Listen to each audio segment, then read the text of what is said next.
시간이 되었으므로 찬양대 창에 맞추어서 삼위 하나님께 예배드리겠습니다.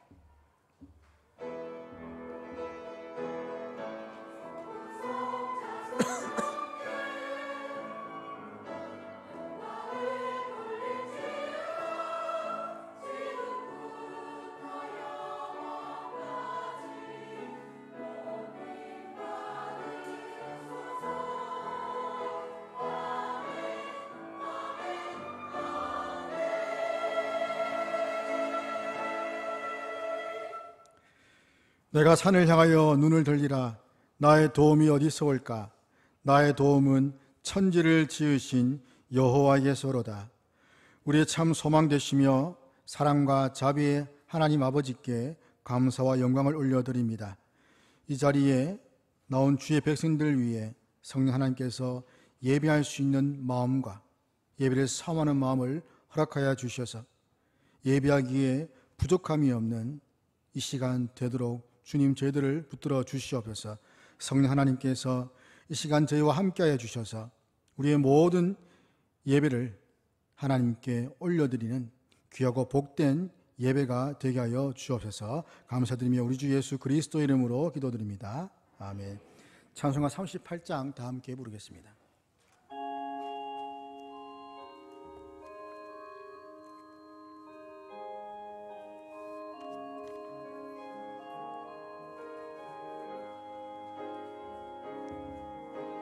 예수 우리 왕이여 이곳에 오소서. 우리가 왕께 드리는 영광을 받아 주소서. 우리는 주님의 백성, 주님은 우리와 이라. 왕이신 예수님 오셔서 드리소서. 예수 우리 주시여 이곳에 오셔서 우리가 왕께 드리는 찬양을 받아 주소서. 우리는 주님의 종들, 주님은 우리 주시라. 주 대신 예수님 오셔서 이 찬양을 받아 주소서.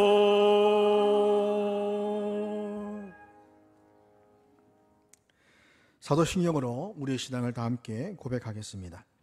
나는 전능하신 아버지 하나님, 천지의 창조주를 믿습니다. 나는 그의 유일하신 아들, 우리 주 예수 그리스도를 믿습니다.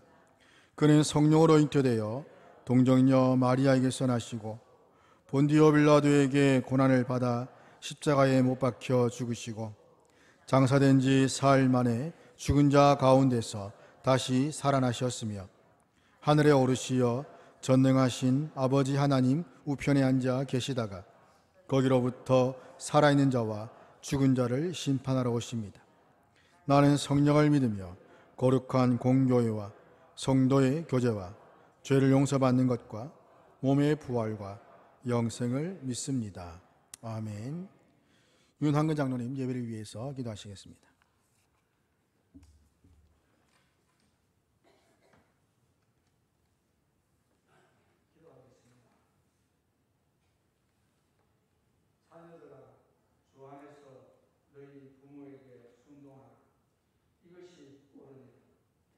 내 아버지와 어머니를 존경하라.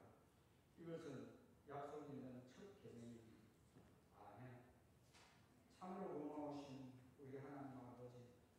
영원한 교회를 통하여 아버지의 크신 사랑을 사방으로 흘러보내시고 죄를 사하여 주시고 죽음에서 생명으로 옮겨주심을 감사드립니다. 아버지, 특별히 가정의 달 5월 둘째 주일을 맞이하여 사랑이 많으신 부모님을 통해 이 땅에 건강하게 태어나게 하시고 힘을 다하여 길러주시고 가르쳐주게 하셨음을 감사드립니다. 부모님의 희생과 도움으로 오늘의 우리가 존재함을 깨달아서 그 은혜에 감사하고 보답하는 시간 되게 하여 주시옵소서. 오늘 어버이 주일 아침에 육신의 부모님이 우리 자녀들을 아끼고 사랑하고 보살펴 주셨듯이 하나님께서 우리를 죄와 사망에서 건져주시고 지금까지 때를 따라 인도하여 주셨음을 찬양하며 감사하는 모든 성도님 되시기를 간절히 소원합니다. 믿음의 선생님께서 잘 가꾸어 주신 우리 영원한 교회를 더욱 아버지께서 기뻐하시는 구원의 강조가 될 수 있도록 믿음의 자녀들 되게 하여 주시옵소서.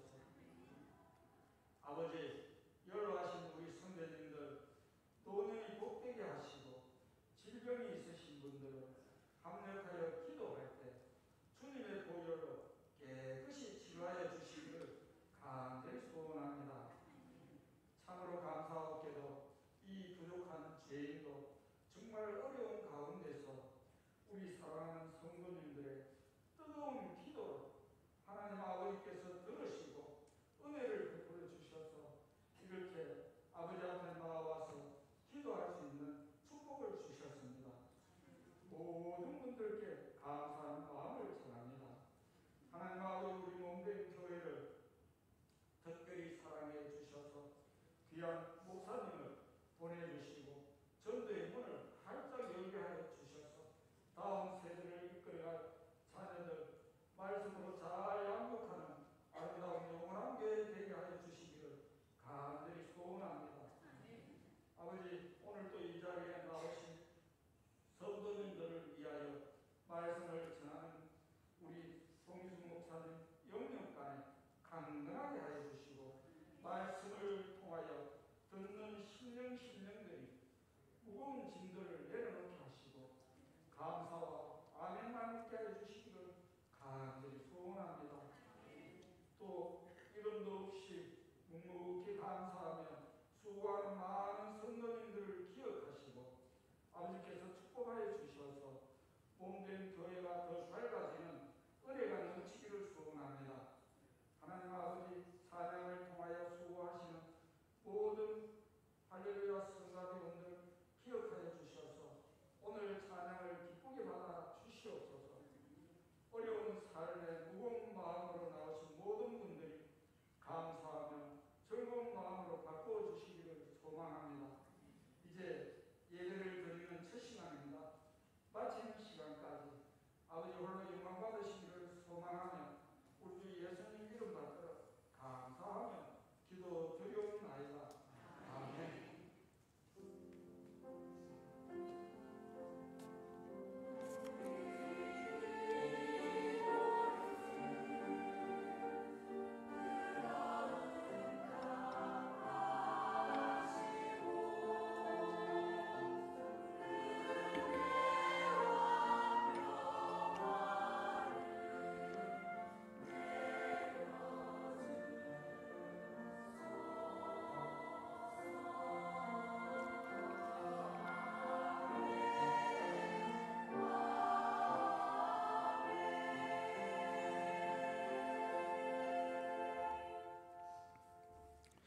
오늘 우리에게 주시는 하나님의 말씀은 디모데 후서 3장 14절부터 17절 말씀입니다. 디모데 후서 3장 14절부터 17절 말씀 봉독하겠습니다. 그러나 너는 배우고 확실한 일에 거하라. 너는 내가 누구에게서 배운 것을 알며 또 어려서부터 성경을 알았나니 성경은 능히 너로 하여금 그리스도 예수 안에 있는 믿음으로 말미암아 구원에 이르는 지혜가 있게 하느니라. 모든 성경은 하나님의 감동으로 된 것으로 교훈과 책망과 바르게 함과 의로 교육하기에 유익하니 이는 하나님의 사람으로 온전하게 하며 모든 선한 일을 행할 능력을 갖추게 하려 함이라. 아멘. 할렐루야 찬양대에 찬양하겠습니다.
아멘. 대중매체를 통해서 우리 자녀들의 삶을 한번 들여다보면 상상할 수 없을 정도로 심각한 것을 우리는 볼 수가 있습니다. 그들의 언어 사용은 보면 기본적으로 욕은 들어가 있습니다. 또한 골목에서 손에 담배를 들고 등교하는 학생들도 있습니다. 스마트폰이나 PC게임이나 인터넷 게임, 또 음란물, 심지어 마약 등이 노출되어서 한창 성장하는 우리 아이들의 마음과 정신과 육체를 피폐하게 합니다. 비단 어린 자녀뿐만 아니라 모든 우리 자녀들, 청소년, 대학생, 직장인, 또 모든 그리스도인들이 세상의 문화나 환경에 영향을 받으며 살아가고 있습니다. 오늘의 자녀들 역시도 세상 문화와 환경의 영향에서 벗어나기가 쉽지가 않습니다. 때문에 자녀들에게 하나님의 사람으로서 이 세상에서 당당하게 자신의 믿음의 고백대로 살아갈 수 있도록 바르게 가르쳐야 됩니다. 그런데 그 방법을 우리가 가르치기 전에 우리 가르치는 자가 먼저 그런 방법을 바르게 알아야 됩니다. 잘못된 방법을 갖고서 가르쳐서는 더욱더 빗나가고 엇나가게 만들기 때문입니다. 오늘 우리가 오보의 주를 지키면서 가정의 어버이로서 또 교회의 어른들로서 우리 자녀들과 다음 세대들에게 보여주어야 할 경건의 모습이 무엇인지를 세 가지로 살펴보고자 합니다. 먼저는 삶의 본을 보이는 겁니다. 14절 보면 내가 누구에게서 배운 것을 알며라고 바울이 말하고 있는데, 디모데는 어머니와 외할머니에게서 어릴 때부터 성경을 배웠고, 또한 바울에게서는 이 목회자로서의 지도를 받았습니다. 그는 자신이 누구에게 성경을 배우고 신앙을 전수받았는지를 잘 알고 있었습니다. 자녀들은 부모의 뒷모습을 보고 자랍니다. 부모가 그러한 그 발자취를 그대로 밟아가는 경우가 많이 있습니다. 자녀는 부모가 어떤 행동을 하느냐를 지켜봅니다. 부모가 어떤 말을 하며 또 어떤 행동을 하며 누구와 친하게 지내며 또 누구를 험담하며 어떤 방법으로 세상을 사는지를 다 보고 있다는 말입니다. 그러기에 실제로 이 부모는 자녀들에게 미래의 상이라고 할 수가 있습니다. 그러기에 어떤 모습을 자녀들에게 보여주느냐, 또 자녀들이 어떤 모습을 자라느냐 하는 것이 매우 중요합니다. 이전교회에서 사역을 할 때에 유년부 담당 전도사님이 하는 말을 들었는데, 아이들에게 설교 중에 집에서 아빠가 술 마시는 사람 있으면 손을 들어보라는 질문을 했는데 딱 한 사람 손을 들었다고 합니다. 그 아이는 장리 집사님 아들이었다는 겁니다. 참 들으면 그분이 사업을 하시기 때문에 때로는 이해할 수도 있는 부분이 하지만, 그러나 아이들에게 미치는 영향을 생각할 때는 우리가 조금은 생각해 보아야 될 문제입니다. 아이들은 눈으로 본 대로, 귀로 들은 대로 말하고 행동을 하기 때문에 부모가 어떤 모습으로 사느냐가 매우 중요하죠. 부모의 생각과 관심이 이 세상의 어떤 정욕에, 이 세상의 성공에만 사로잡혀 있다면 자녀도 당연히 그러한 것들을 받아들이게 됩니다. 그것이 당연한 것 줄 알고 받아들이는 겁니다. 부모가 학벌이나 인간관계, 명예 등을 강조하면 자녀는 마땅히 부모와 동일한 모습으로 성장할 수밖에 없습니다. 때문에 우리 집에 있는 자녀들, 우리 아이가 정말 소중하고 귀해서 하나님께 쓰시는 사람으로 쓰임받기 원한다면 부모가 먼저 하나님의 사람으로 변화되어야 됩니다. 하나님의 사람이 되어야 됩니다. 그러기 위해서는 부모의 말과 행동, 생각과 모든 가치관들이 다 바뀌어야 됩니다. 부모가 먼저 경건한 어른으로서 신앙의 그러한 바른 모습을 보여주어야 합니다. 자녀들은 부모의 삶을 통해 하나님의 성품을 배웁니다.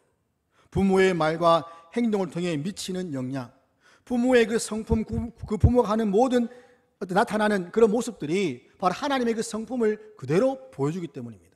그래서 하나님을 아버지라고 부르지 못하는 그런 분들도 있다고 합니다. 왜냐하면 아버지에게 받은 상처가 크기 때문에 하나님을 아버지라 부르지 못하는 그런 아픈 그런 상처가 있다는 말이죠.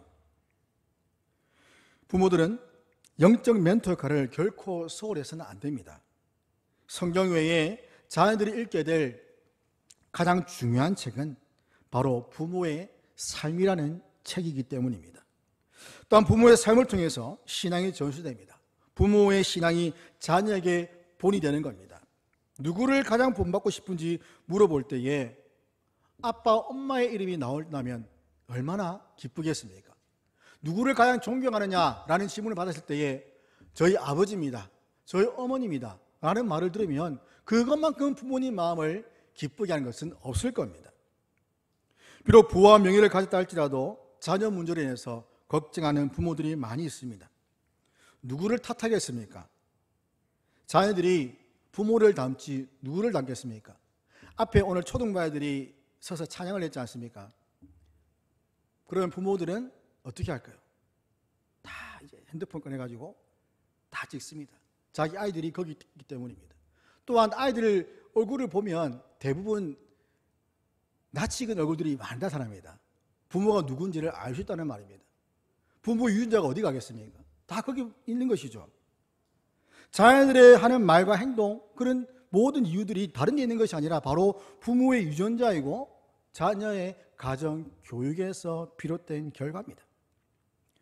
10대들이 교회에 나오지 않는 이유 5가지를 본 적이 있습니다. 두 번째와 네 번째 내용이 오늘날 그리스도인 부모들에게 경각심을 일깨워주는 내용입니다. 두 번째 내용은 이렇습니다. 10대들은 그들의 부모가 교회를 우선시하지 않기에 그들도 교회를 우선순위에 두지 않는다. 지금 내 아이가 왜 교회 예배당에 나오지 않을까? 왜 지금 신앙생활을 하지 않을까? 하실 때 한번 생각해 보십시오. 그 아이들이 어렸을 때에 과연 내가 어디에 우선순위를 두고 살았는가? 부모가 교회 일을 등한시하고 우선순위에 두지 않으면 그 자녀들도 동일한 모습으로 자랄 수밖에 없습니다. 자녀들을 이기지 못해서 그 한순간 그 아이의 요구를 들어서 신앙과 세상 것들을 타협하게 되면 돌이킬 수 없는 결과를 가져오게 된다는 겁니다. 학교 시험이나 성적, 대학 등 비본질적인 문제에 비해서 이 신앙의 문제, 이 가장 본질적인 신앙의 문제가 그냥 우선순위에서 저 맨 뒤로, 가장 맨 뒤로 뒤처지게 되어버리죠. 네 번째 내용은 이렇습니다. 특별히 교회 다닌다고 해서 교회 다니지 않는 이들과 다를 게 없기 때문이다. 교회 다니지 않는 부모나 교회 다니는 부모나 별반 차이가 없다는 말입니다. 교회 다니지 않는 부모가 하는 행동, 교회 안 다니는 부모가 하는 행동 똑같다는 말입니다. 뭐가 다르냐? 없다는 것이죠. 물론 교회 주일날 예배 와서 교회 오는 것, 밥 먹을 때 기도하는 것, 그 몇 가지의 신앙 행위를 빼고는 큰 차이가 없다는 겁니다.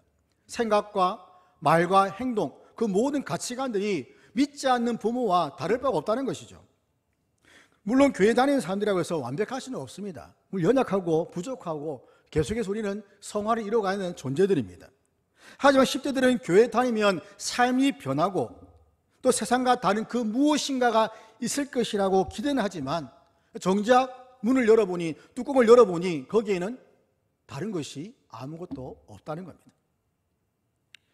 우리는 부모로서 자녀들을 가르칠 때에는 자상하고 때로는 엄하게 그리고 삶으로 그 신앙의 본을 보여주어야 됩니다.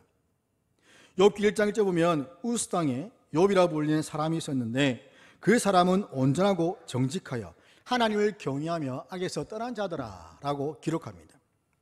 이런 욥에게는 10명의 자녀들이 있었습니다. 욥은 이들이 한순간이라도 죄를 지을까 봐, 하나님 앞에 보시기에 죄를 지을까 봐 매일 아침 그들을 위해서 하나님께 번제를 드렸습니다. 자신들의 잘못이 있을까 싶어서 두려워하며 하나님께 번제드리는 이 아버지의 모습을 본 이 10명의 자녀들이 어떻게 자랐을까요? 욥의 이런 모습을 매일 보고 자라면서 그 아이들의 신앙이 어땠을까요? 아마도 아버지처럼 온전하고 정직하여 하나님을 경외하여 악에서 떠난 삶을 살지 않았겠습니까?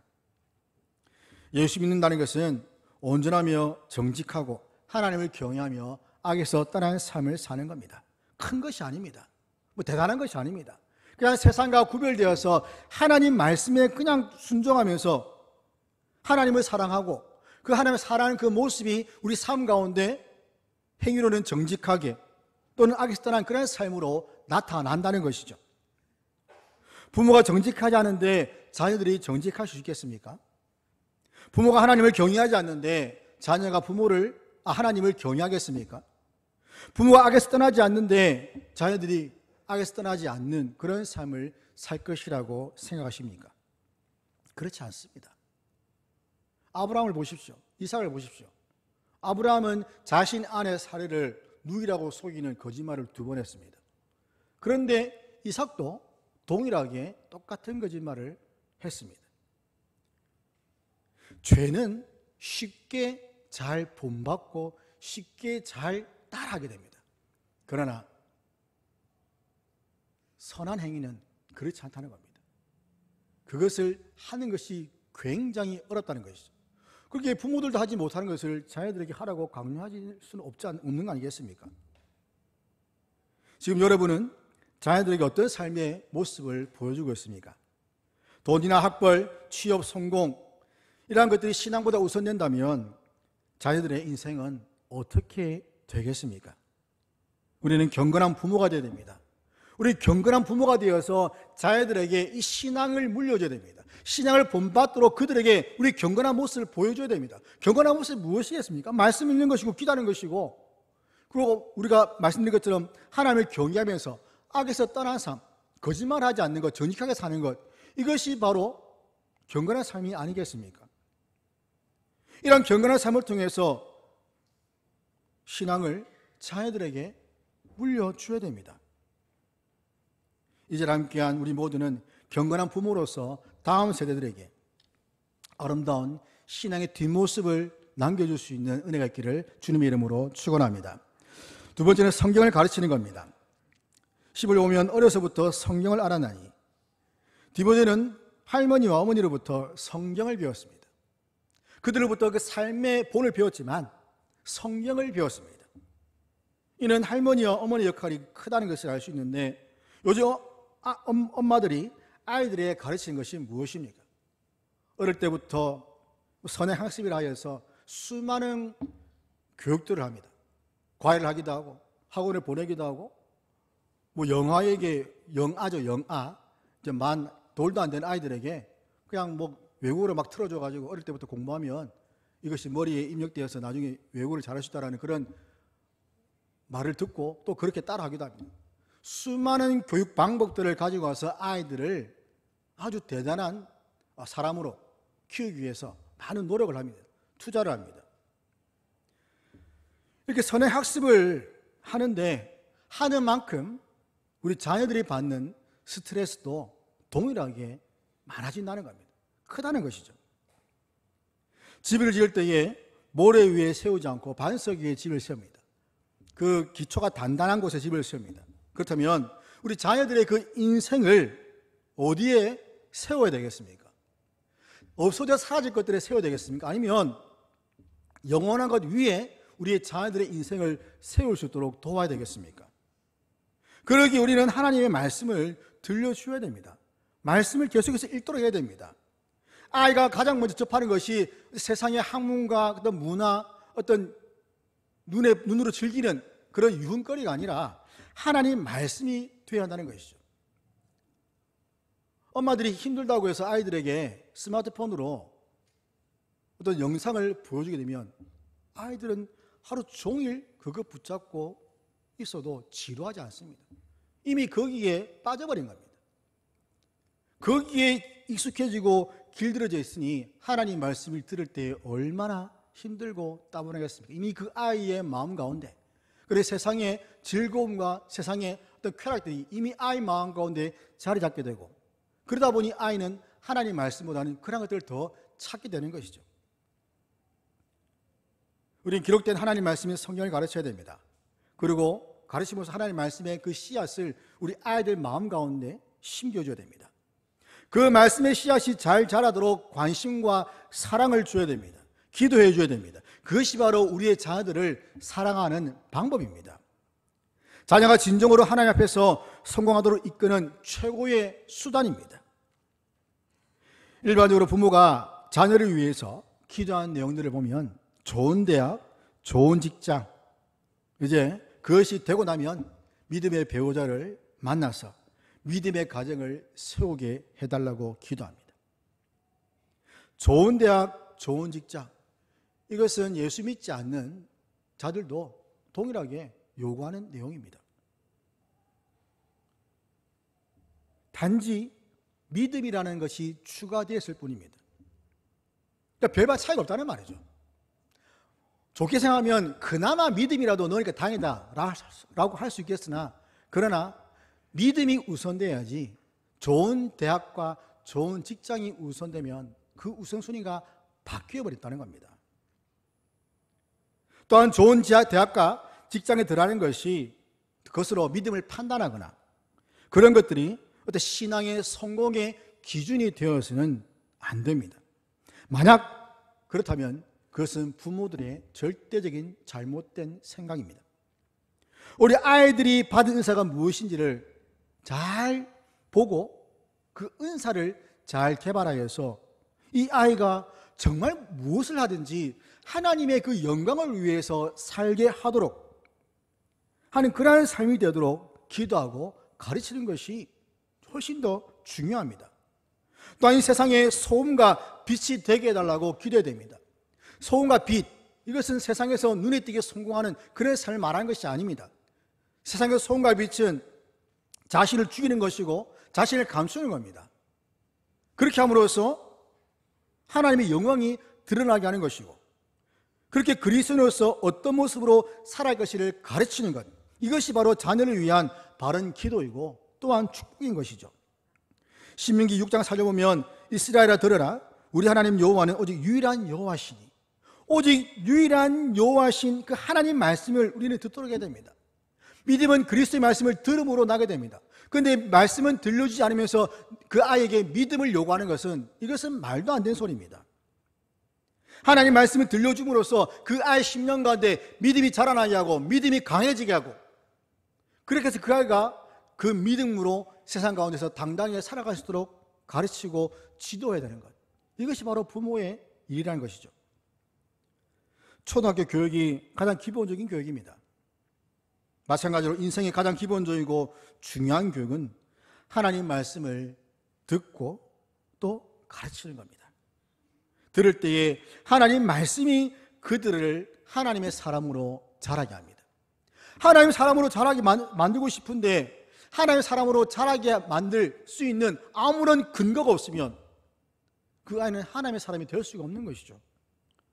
하나님 말씀을 그들에게 들려주고 그들 마음판에 새겨줌으로 말미암아 그들이 하나님의 사람으로 자랄 수 있는 터를 제공해 주어야 한다는 겁니다.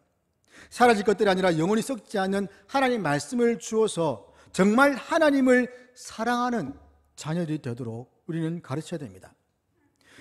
성경은 예수 안에 있는 믿음으로 말미암아 구원에 이르는 지혜가 있게 한다고 말씀합니다. 성경에서 얻을 수 있는 것은 바로 예수 안에 있는 믿음으로 말미암아 구원에 이르는 지혜입니다. 왜냐하면 성경은 구원에 대한 책이기 때문입니다. 구원을 주시는 분이 누구신지를 가르칩니다. 그리고 인간이 얼마나 비참한 존재고 죄인인지를 보여줍니다. 그래서 성경을 통해서 나 자신이 어떤 존재인지를 알게 되고 또한 구원을 받는 방법을 성경을 통해서 우리는 배울 수 있는 것이죠. 이런 점에서 주일학교 교육이 중요합니다.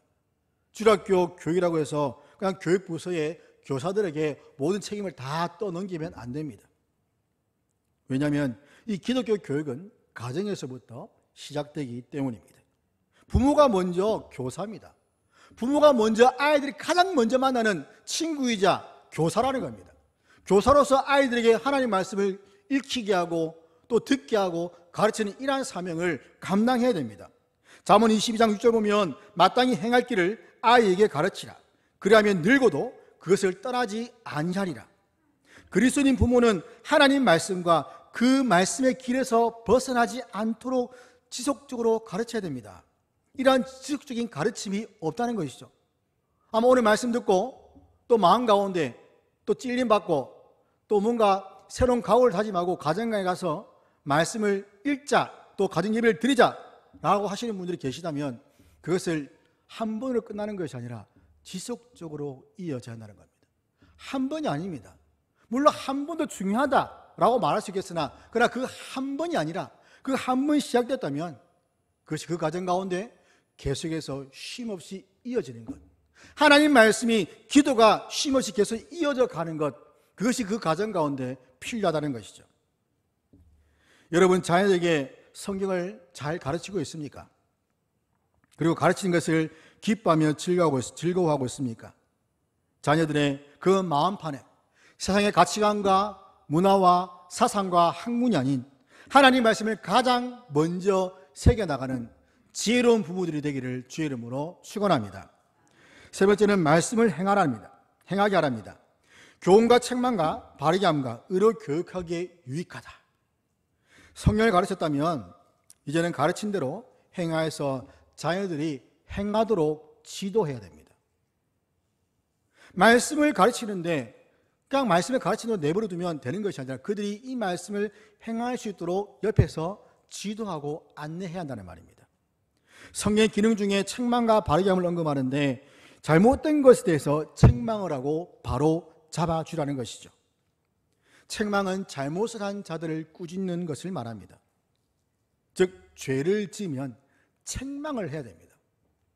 책망하지 않으면 그 죄에 대해서 깨닫지 못하게 됩니다. 율법이 왜 있습니까? 율법은 하나님 말씀을 듣게 하고 그 말씀을 들었을 때 내 안에 있는 죄를 깨닫게 하는 겁니다. 그리고 율법은 그 죄를 깨닫게 되면 그 죄를 깨닫는 사람을 예수 그리스도께로 인도하는 겁니다. 이게 바로 부모의 역할이라는 것이죠. 말씀을 통해서 이 아이가 말씀 가운데 네가 정말 죄인이구나, 네가 죄인이면 어떻게 되겠니? 예수께 나와서 기도하고 회개하면 용서받는다 라는 것을 보여주라는 것이죠. 성경에서 그 많은 것들을 지속적으로 하면 반드시 거기엔 책망이 있어야 됩니다. 그런데 죄를 지적할 때에 사람들은 도리어 상처를 받습니다. 이 교회는 은혜가 없다, 사랑이 없다는 식으로 상처를 받게 됩니다. 또는 다른 사람을 언급하게 됩니다. 아니, 저 사람도 이렇게 하지 않습니까? 저렇게 하지 않습니까? 다른 사람을 어떤 행위들을 가져와서 거기에다가 대화를 섞어버립니다. 어떤 일에 대해서 지적하면 자신의 잘못을 먼저 인정하는 것이 필요합니다. 여러분들 예수님 믿을 때에 자신이 죄인임을 고백하고 또 세례받지 않으셨습니까? 우리가 세례받을 때에 내가 죄인임을 고백한 자들에게, 그리고 그 죄를 사해 주신 분이 바로 예수님을 우리가 고백한 자들에게만 세례를 베풉니다. 다 고백을 하지 않았습니까? 그러면 자신이 죄인임을 고백했으면 죄를 지적받았을 때에 그 죄에 대해서 인정을 해야 하는데 그것이 쉽지 않다는 겁니다. 저도 어떤 지적을 받으면 쉽게 맞다라는 말이 잘 나오지 않더라고요.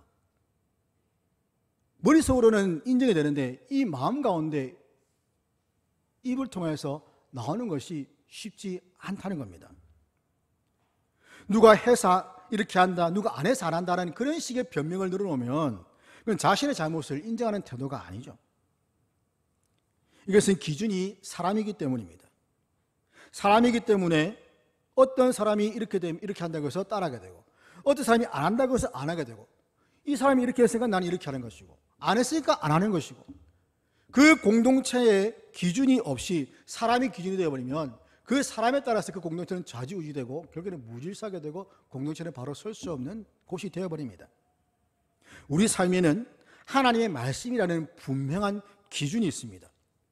공동체도 분명히 규칙이 있고 그것이 기준이 되어야지 사람을 기준 삼아서는 안 된다는 것이죠.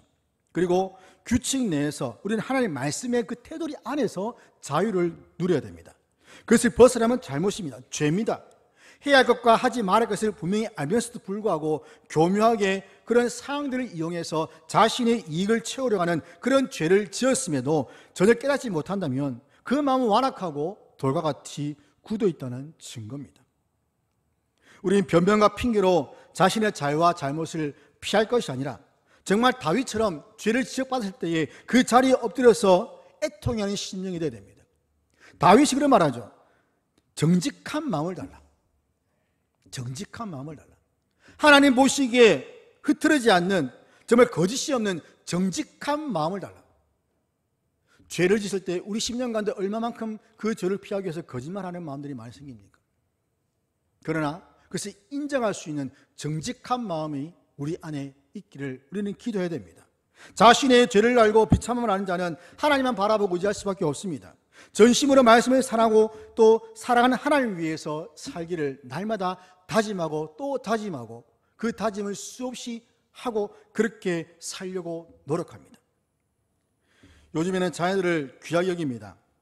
때문에 양육할 때에 매를 들고 야단치는 부모들을 찾아보기 어렵습니다. 저희 집은 어떻게 할까요? 때릴까요? 안 때릴까요? 때릴까요? 안 때릴까요?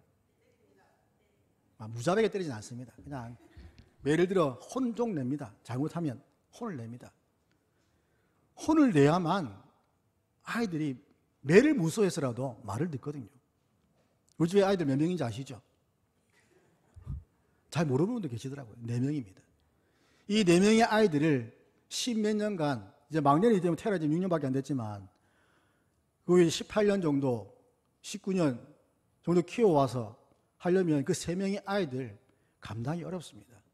물론 제가 다 한 건 아니고 제 아내가 수고를 많이 했는데 그렇게 아이들을 키울 때에 매를 들어서 아이들을 때리기도 하고 또 아이들을 또 어쨌든 말로써 이렇게 설득시키고 이해시키려고 하는 그런 모든 과정들이 다 필요하다는 것이죠.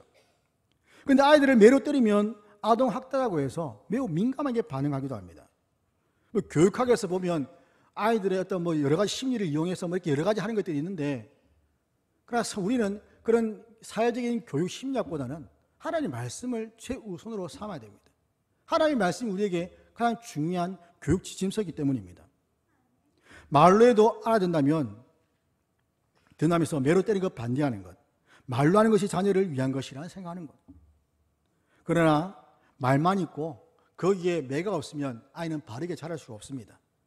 잘한다 칭찬하고 어떤 긍정적인 모습만 계속해서 보여주고 그렇게 칭찬하면 된다, 그래 아이가 잘 자란다, 거짓말입니다. 인간은 본질적으로 죄인입니다. 선한 구석이 하나도 없습니다. 의인은 없습니다. 결코 말로 변화되지 않습니다. 인간의 말로 결코 변화되지 않습니다. 하나님 말씀으로 변화되는 것이고, 그 하나님 말씀이 어긋난 일을 했을 때에 반드시 매를 들어서 아이들을 양육해야 됩니다. 그것이 필요하다는 것이죠.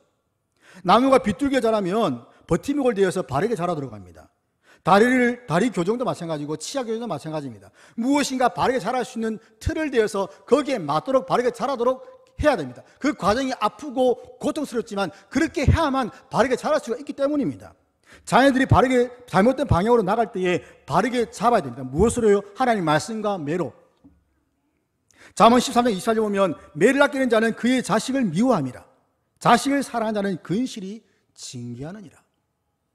여러분, 자녀를 사랑하십니까? 매를 들어서 혼내십시오. 나이 든 자녀들이라도 할지라도 매를 들어 혼을 내야 됩니다. 왜냐하면 나에게 맡긴 자녀이기 때문입니다. 다 컸으니까 자기들 생각이 있으니까 알아서 하겠지 라는 말들을 저도 많이 듣는데, 신앙에 있어서는 결코 타협할 수가 없는 부분입니다.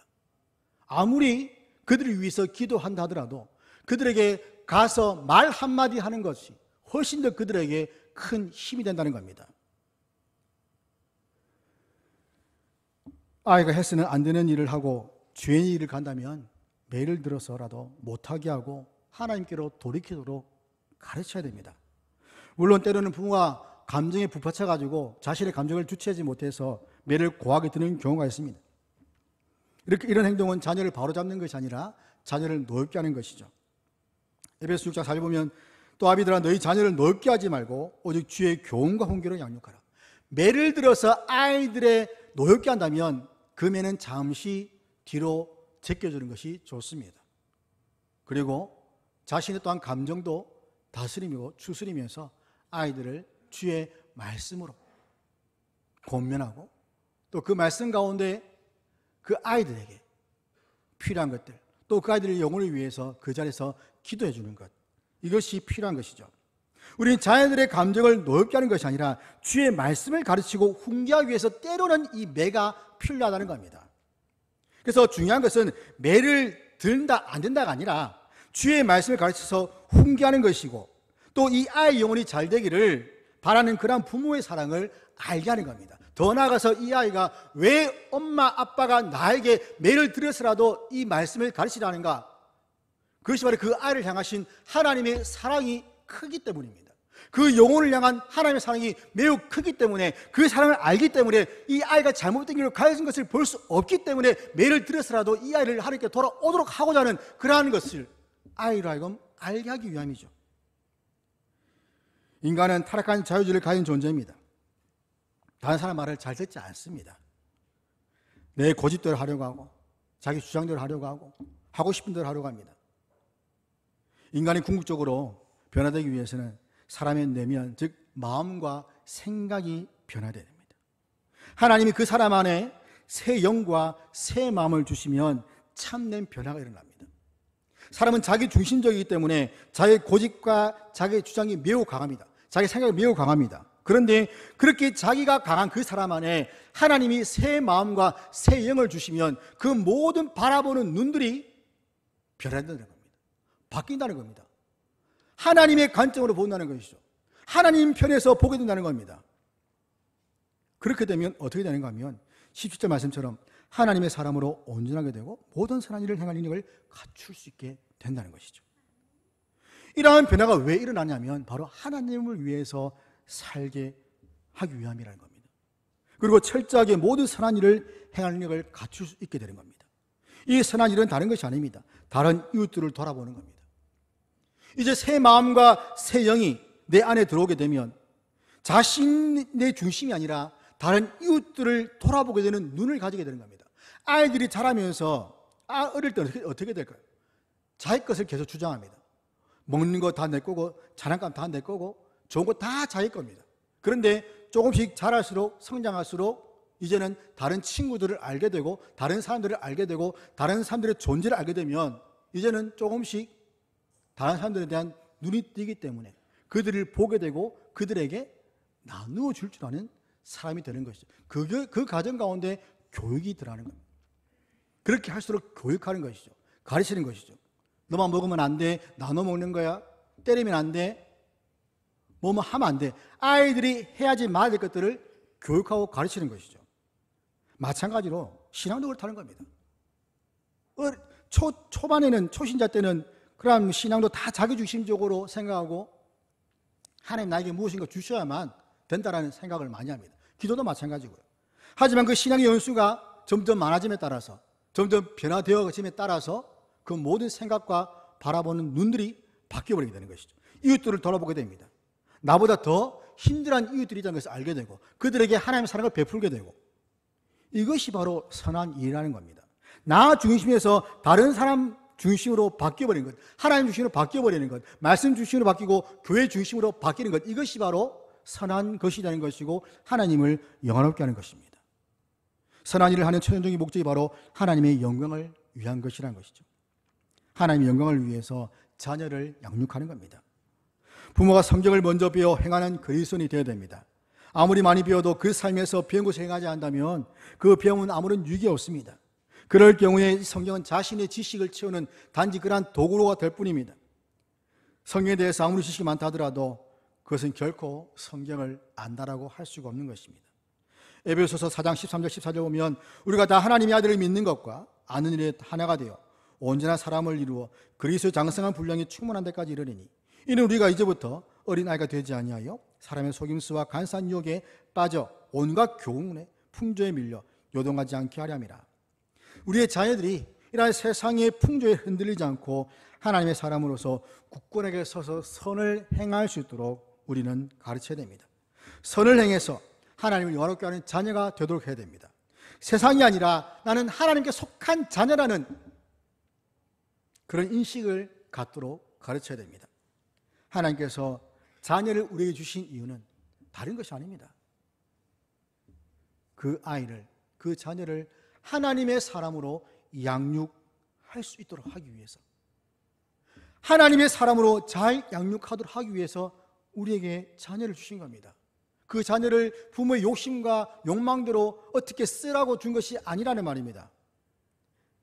사사기 2장 10절 보면 그 세대의 사람도 다 그 조상들에게로 돌아갔고 그 후에 일어난 다른 세대는 여호와를 알지 못하며 여호와께서 이스라엘을 위하여 행하신 일도 알지 못했다.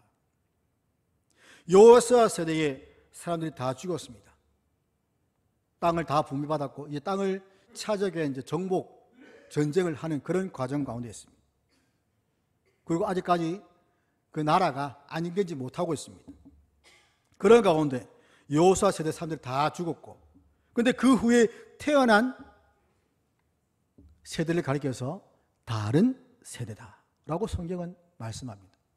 왜 다른 세대인가 하면 여호와를 알지 못하고 여호와께서 이스라엘을 위하여 행하신 일도 알지 못하기 때문에 다른 세대가 되어버린 겁니다. 왜 다른 세대가 되었을까? 하나님 명하신 자녀에게 하나님 말씀을 가르치라는 명령에 불순종했기 때문입니다.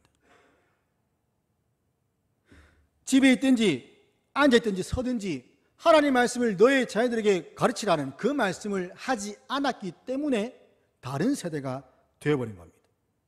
하나님 말씀을 공유하지 않았습니다. 하나님 말씀을 그들이 부지런히 가르치지 않은 데한 하나님의 징계입니다. 이런 일들이 오늘날 교회에도 일어나고 있습니다.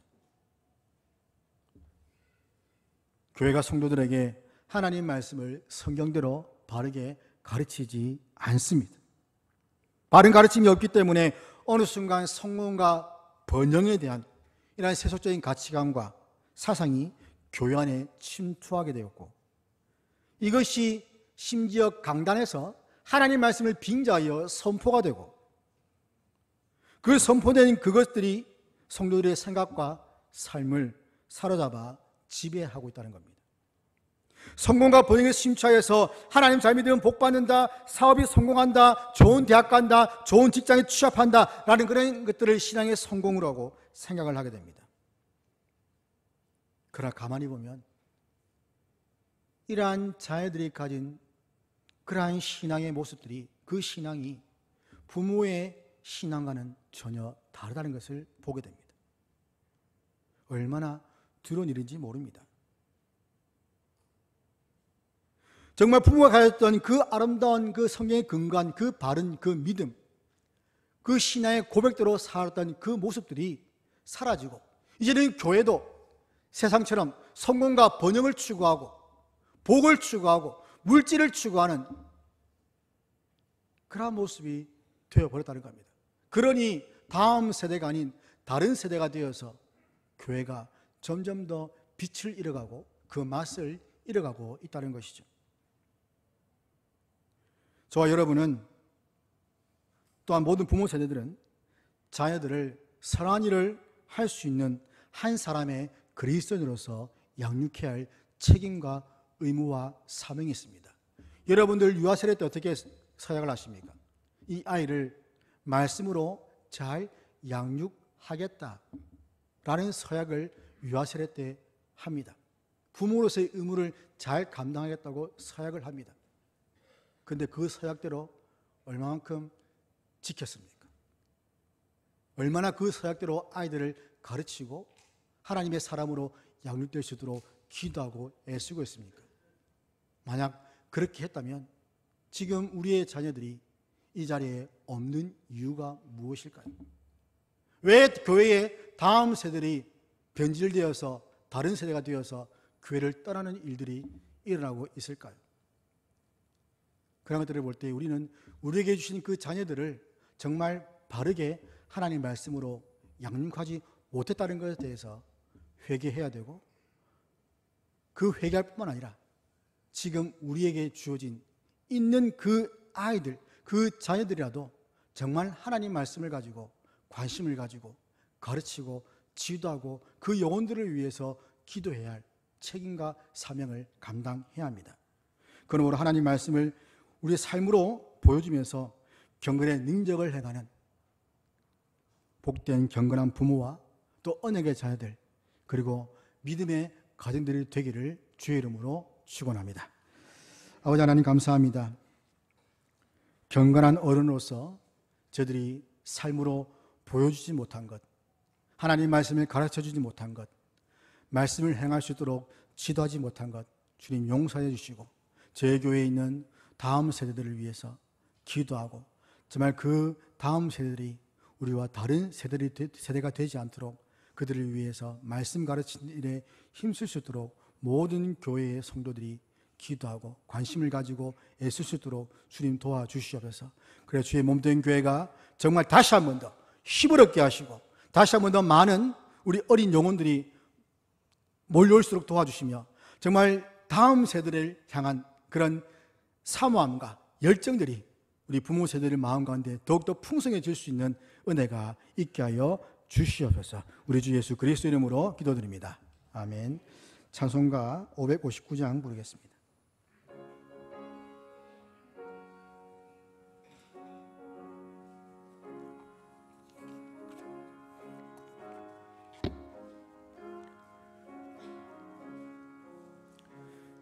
사철의 봄바람 불어있고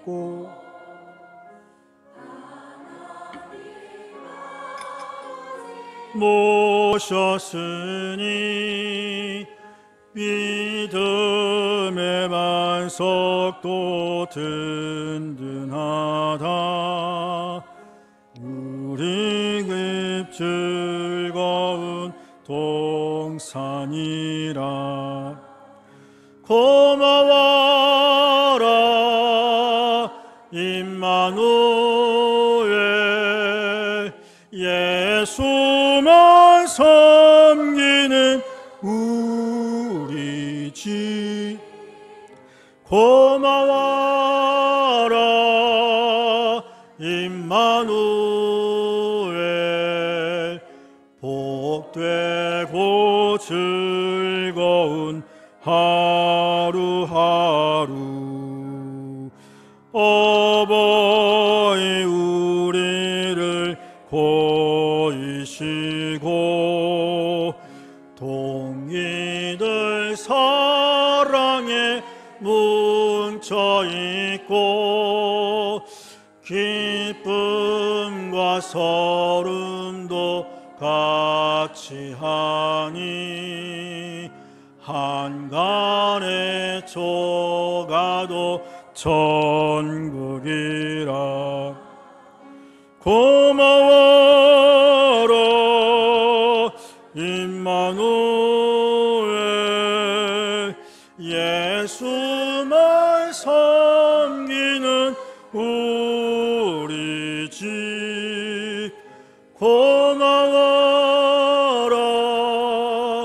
임마누엘,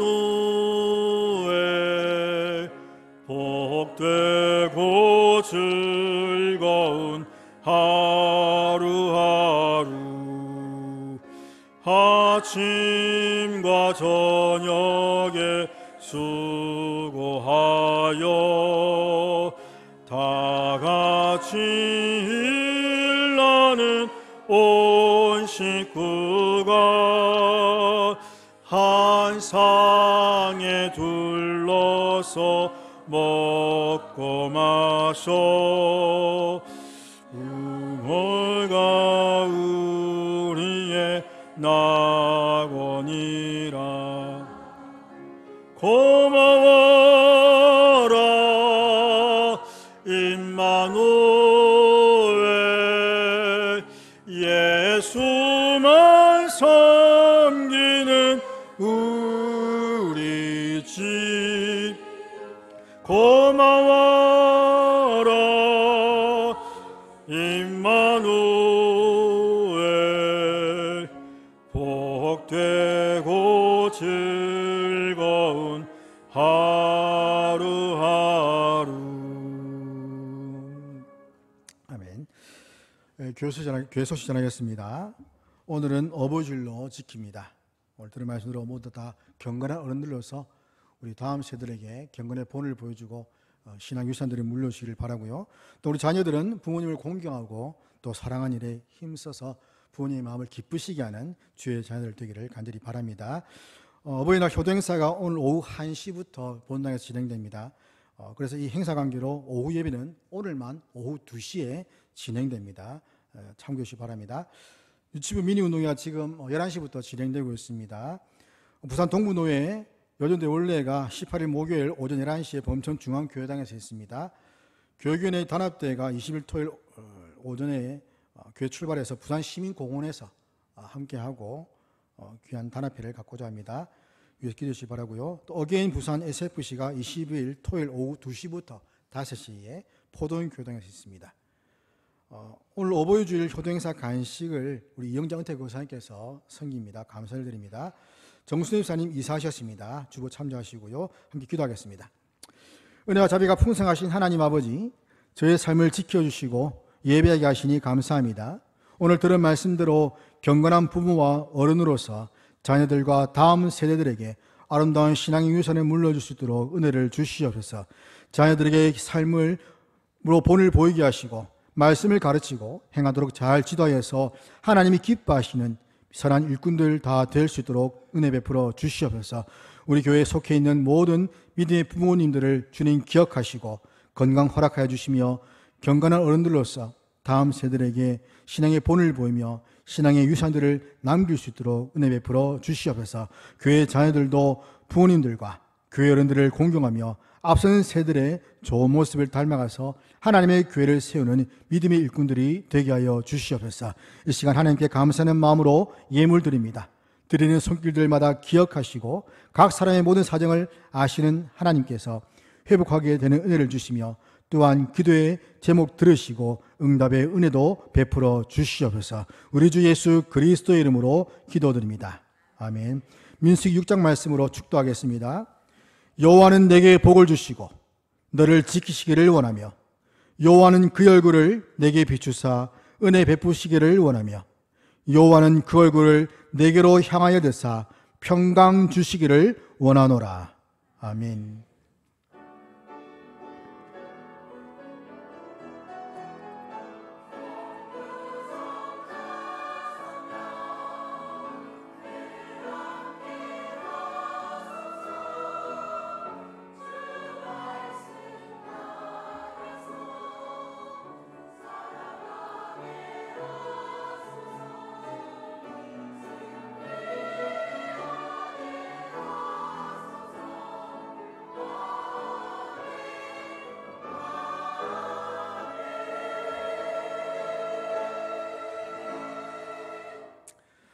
저 옆에 계신 분들과 인사하시면서 형제 모습에 보이는 함께 찬양하고 예배를 마치겠습니다.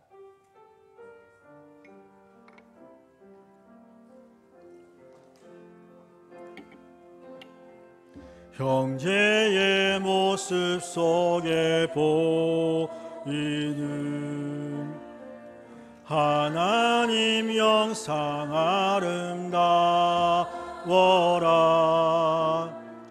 존귀한 주의 자녀 됐으니 사랑하며 섬기리.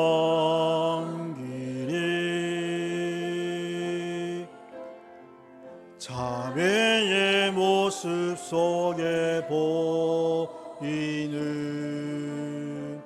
하나님 영상 아름다워라. 존귀한 주의 자녀 됐으니 사랑하며 섬기리. 우리의 모임 중에 임하신